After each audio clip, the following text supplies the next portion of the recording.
You are now listening to a podcast made in collaboration with the Copenhagen College Radio. Hey everybody, thanks for tuning in to episode 44 of the Social Media and Politics podcast, bringing you expert insights into how social media is changing the political game.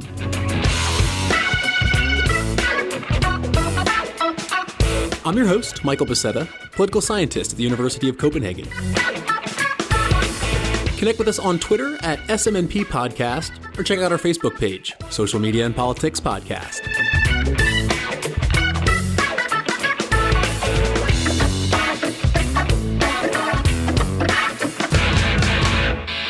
All right, today we're going to be talking about chatbots, which are automated programs that have virtual conversations with citizens. And bots in general have gotten a pretty bad rap recently, right? With all the Russian disinformation and propaganda.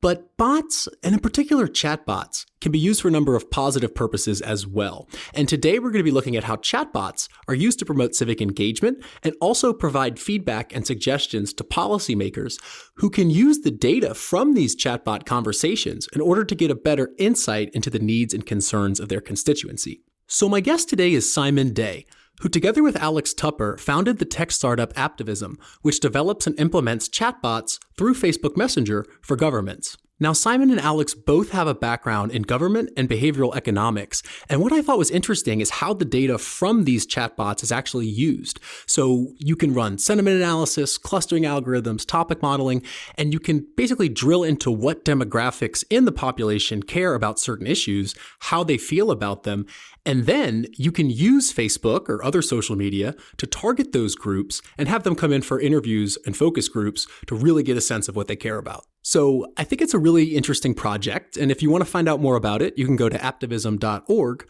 or stick around for the interview where we talk about how a chatbot is developed, how it's integrated into Facebook Messenger, what type of data is collected, and how it's currently being used to promote civic engagement.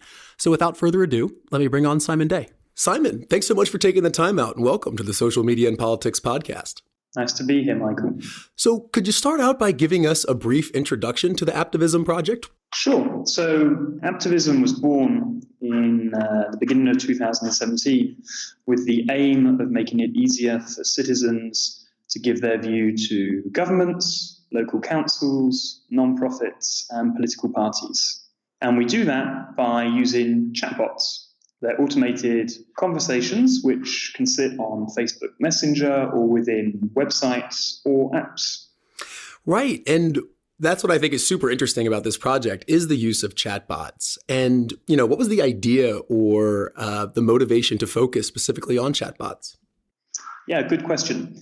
Originally, our ambition was to create an app, but very quickly we realized that users, citizens, are overloaded with the number of apps that they download and have on their phones. And so the advantage of a chatbot, especially those that sit on Facebook Messenger, is that it's pretty frictionless to use. If you have a Facebook account, you can automatically talk to the chatbot. And that means that we get higher levels of engagement and re-engagement with the citizen than we would get if it was only hosted within an app. Right. So it's actually kind of cutting out the app download process so that it's already integrated into an app most everyone has. Yeah. So, for example, in the UK, around 80% of the population have access to Facebook and Facebook Messenger. And this means that the vast majority of our users decide to interact with the government or the council or the non-profit through Facebook Messenger. But for those that don't have Facebook, we also offer the opportunity to log into a chat interface through a web app. Mm-hmm. And I mean, apart from that kind of ease of integration, or however you might want to call it, was there any other aspects of using Facebook Messenger specifically? I mean, I think about this is where people are having conversations with their, friends and family on a day-to-day basis. I mean, does that factor into the use of that medium? Yeah, of course. When we sat down and planned out some of the journeys that citizens might want to take when they give their view to government or politicians, it was really clear that having a method that enabled them to share this with their friends, enabled them to give their view when they wanted, perhaps in the evening, the weekends, as opposed to having to fill out a long form, were all really strong benefits. And what we've seen in the feedback that we've had in the last 15 months, and as we've grown the number of users that have used the product, is that those are real assets. And that's what's encouraging such high levels of engagement and re-engagement. Could you walk us through step by step how the interaction with a chatbot would go? Like, kind of, how does this project work in action? Sure. So there's 4 steps. The first is that the citizen clicks on a link that could be on online news, could be through email, could be through social media, that leads them through to the chatbot. The second step is they have a conversation with the chatbot, and these tend to be 2 to 3 minutes in length, and they tend to be quite interactive. So they can present facts that the user may not know about, or they have feedback loops built in within the chat so that you can compare your answer to how others have answered. Thirdly, the user of the chatbot gets the opportunity to share the chat with their social media friends and contacts at the end of the conversation. And then at the end of the 2-week period we have a chat open for, we also publish the results so that users can see at the end of the process how many people have answered a chat and where the barometer of public opinion rests. So let's go ahead and talk about how you've been using these chatbots and some of your previous and ongoing projects. Could you talk a little bit about those? What have you been using these chatbots for? Of course. So we've mainly been working with 3 types of clients. The first is with governments, and a good example of that is our work either in Jersey, a small island between the coast of France and the UK, or in Scotland, where we've been going out to the public to ask them about certain themes that affect their daily lives. The second type of client that we have been working with are political parties or MPs who want to engage their membership or their constituencies. And then the last group of clients are around non-profit organizations and campaigns who want to engage people on a particular issue or get them to donate towards a certain cause. And in each of those examples, we found that the chatbot has resulted in more interesting conversations. And we've been able to allow the user to give their opinion either through free text comments that we can then analyze the content of, or through multiple choice answers. A little bit like you would get in a survey. Uh-huh.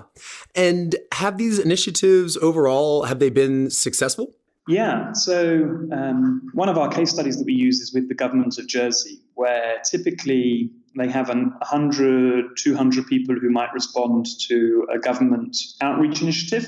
And we've been systematically getting around 1,200, 1,300 people to give their view. So that's resulted in about a 4 to 5 times increase on the number of citizens giving their opinion. And also we've been running those projects in a much shorter time frame. So typically a government would go out to the public over 10, 12 weeks, and we've been doing it over a 2-week period, which means that the feedback that the citizen gets is a lot quicker and a lot more timely in letting them think through the issue. Right. And as I understand it, by looking a little bit at your website, is that there's also a type of data analytics suite that comes with the project so that you can sort of take the results of the chatbot conversation and you can kind of visualize them and analyze them perhaps in a more streamlined way than with more traditional forms of surveys, for example? Yeah, so we've talked a little bit about the advantages for the citizen to give their view through this mechanism, but there's also advantages for the decision maker. And so what we've built is a number of algorithms that enable us to look at the views that the citizens express and do sentiment analysis on free text responses, to cluster different groups to try and find points of consensus. And what this is enabling is decision makers to understand the data that they are being presented with in a easier and quicker format, which helps them then ask the questions that they might want to follow up with in focus groups or in deeper dive formats. Mm-hmm. So would you say, or would you agree that it's a good type of first step in kind of doing a more inductive look before really drilling into focus groups, which can be, often quite expensive? Yeah, I think that's a really good way of summarizing the advantage in this approach. We always suggest that it's run in parallel with other mechanisms of outreach to ensure that you get a very wide group of people who engage on a topic. And we found that it's most successful in getting a wide group of individuals to give their view, which allows decision makers to then consider where they should put their focus as they go deeper into topics.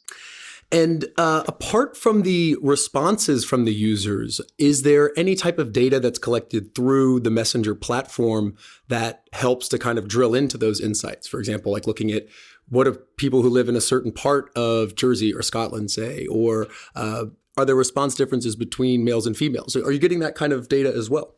Yeah, so we're very transparent with the citizens who use the platform, and we ask them to provide information on where they may live or their demographics. And this enables us to help the decision maker understand trends. So, for example, in Jersey, in one of our first conversations, we were trying to establish how people perceive the amount of green space on the island. And we were able to show that there were differences between men and women, and differences on how people perceive that question depending on where they lived in an urban or rural area. And that's really useful to know because it allows you then to think about how you respond to different demographics and how they might perceive a policy question. Right, or exactly what we were just talking about, identifying some trend that can later be drilled into through focus groups, through follow-up interviews, or something along those lines. Yeah, exactly. And is that information that is acquired through the platform, or is that kind of manually entered pre or post the chatbot interaction? So we ask the citizens to input that through the chat. Mm-hmm. Got it. And so let's kind of go into exactly how that works, because I went into the Chat Scotland chatbot and I was talking to it, and you're really presented with either one response or the other. It's not like you can just enter anything to the chatbot and they'll come back with something. It says something like, I don't understand that response, and then it will represent those options to you. Could you go a bit into how those chatbots are developed in that sense? It's almost like a multiple choice or a survey type of interaction. Sure. So behind the chatbot is a decision tree, and that is programmed between us and our clients. And this enables the citizen to give their view either through multiple choice answers or through free text responses. We do limit the ability of the citizen to answer questions out of order or to give their view in very long free text formats, because that's harder to analyze the data, but it also means that the experience of using the chatbot is less good for the user. So, yeah, there's a lot of research that suggests that by reducing the amount of time that you're asking the user to focus on a question, but doing multiple conversations results in a richer engagement. So instead of asking 70 questions as traditional surveys might do, we might ask 10, but we may try and get the citizen to engage over 3 or 4 conversations over an 8-week period. Mm-hmm. And I'm curious as to how exactly the chatbot is programmed. Is there a certain software that you're using, or is it done through Facebook Messenger itself? Do they assist in that process? I mean, how does it kind of work on the back end? Sure, good question. So we've created the back end and the front end, which allow the chatbot to work. So on the back end, this enables us to build the decision trees and to analyze the data and to launch the chatbot either through Facebook Messenger or through a web app. Mm-hmm. And on the front end, we have a system that allows our clients to build decision trees and to manage their interaction with the citizens. So it's almost that they can go in and develop the questions themselves, or how kind of co-creative is that process between you and the client?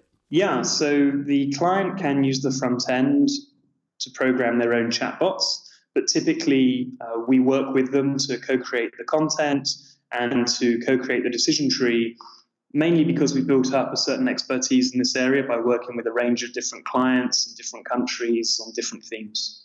Right. And How do you promote users to engage with the chatbots in the sense of, do they read about it and then they're curious and they try it, or do you have to incentivize them some way? I mean, what's your gauge of the reception to this technology?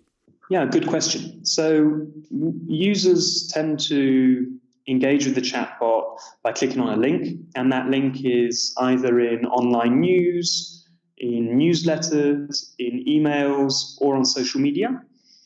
Depending on the client, we sometimes do targeted advertising campaigns that may ask the citizen to engage on a certain question, but we found uptake to be very positive.